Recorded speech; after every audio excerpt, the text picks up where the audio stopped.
This is Daisy. I bottle raced her from a little baby. Just outside of New Plymouth, Idaho, Chase Shoemaker ranches a small herd of buffalo, or bison as they're properly known. They definitely get very well taken care of here. They're pretty pampered bison, that's for sure.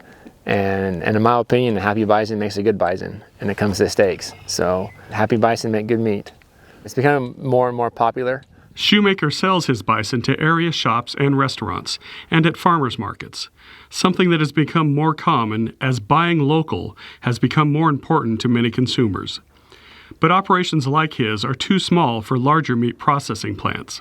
The big facilities, in my opinion, they're great for big producers, but when you have a smaller producer like myself, others around here, where we don't process 1,000 a day, or we don't process 1,000 a year, 10,000 a year, whatever it is. We process 40, 50 to 100 a year. You have to have those small custom plants like Northwest. Northwest Premium Meats is a small meat processor in Nampa, one of only a handful in the area that cater to smaller producers like Shoemaker. Definitely a shortage of butcher shop facilities and employees. I'm very fortunate to have butcher spots at that butcher facility down there. But the average person couldn't call up there and get butcher spots in the next year and a half. They kind of have their customers down there, and that's who they butcher for. And then the other butcher shops around here locally are booking out for the previous year to next year.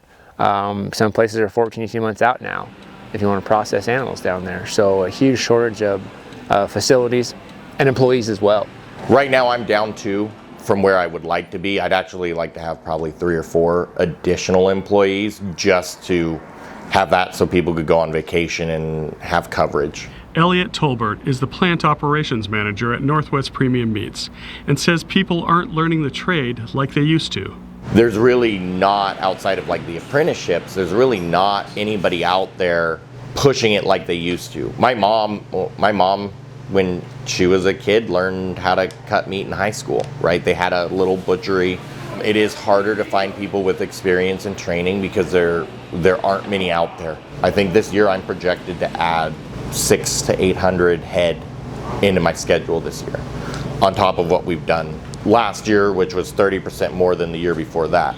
They're so busy, they no longer process wild game animals for hunters. No, I don't do game anymore. I know there's very few people in the valley that are doing game.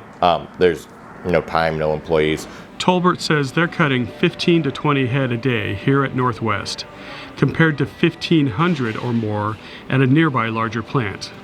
There are new medium-sized plants that are coming soon to Idaho, but they would still be too big for many small producers. Operations geared to smaller producers like this require a lot of on-the-job training.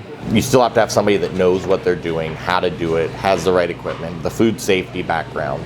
So what we've done to try to entice and to maintain our employees is we're paying more. Historically, I think we were one of the highest paid plants in the valley. And then we are also doing, we pay a production bonus. Most of my employees are over 40. I have maybe a handful that are in their late 20s, early 30s, but generally speaking, everybody is older. It's aging out because those are the guys that got into it 20 years ago and never left the industry. Tolbert says what they're lacking is young people coming up to replace them. We aren't getting kids, even in the 4-H and FFA classes, you don't have a lot of kids that are going, oh man, I want to be a meat cutter, or I want to go stand on my feet all day and throw 50 pounds over my shoulder for fun. That's something Chase Shoemaker knows all about. He doesn't just raise bison. I teach high school here at New Plymouth, animal science, plant science, welding, and the FFA advisor here in town. So I have a day job and a night job. I do it all. He thinks there would be interest from students if it was presented as a viable option to them. I think there would be. I really do. I do talk meat science down there for a unit, and I bring in meat cuts. We do meat ID, meat quality. If I had my option, if I could have the money, I would like to put in like a cooler in that facility and put a cut room in, and then bring in quarters or halves or whatever, break them apart. Some sort of training program, either at the high school level or a cooperative with like a junior college or even like a tech school, I mean, there's meat science at universities, but that is a meat science, another spectrum of what we're trying to do. The guys that are going to get those degrees are going into meat sciences fields. They're going into plant management, operations. They're not coming down here to do the vocational side of it. We need a skilled meat cutter to work in a butcher shop, butcher block. Ideally, what I would like to see is a program at like a community college level. Something like that would give people a strong enough background in the business, in the industry, to know what they're doing, and then they can learn your specific process once they're there. Something like that where you tie it into an internship and say, okay, you're going to go to classes Tuesday and Thursday, and then Monday, Wednesday, Friday, you're going to go work at, Northwest Premium Meats for 3 months, and then for the next, semester, you're going to come to school these days, and you're going to go work at Greenfields for 3 months, or Boston's Beef House for 3 months. Put him with one of these guys that's, in their late 50s, early 60s, and is really ready to retire, and they come in and they've invested in this schooling and they've learned all of this stuff, and they're excited about it. They come in and they actually want to take it over. I think that's really the way forward for the industry, for small plants, is having these kids go somewhere and just learn.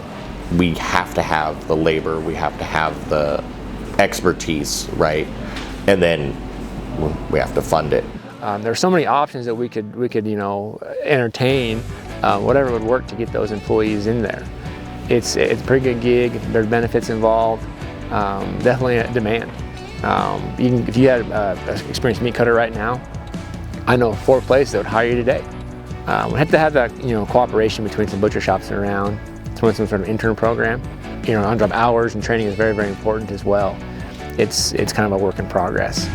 For the Voice of Idaho Agriculture, I'm Paul Belke.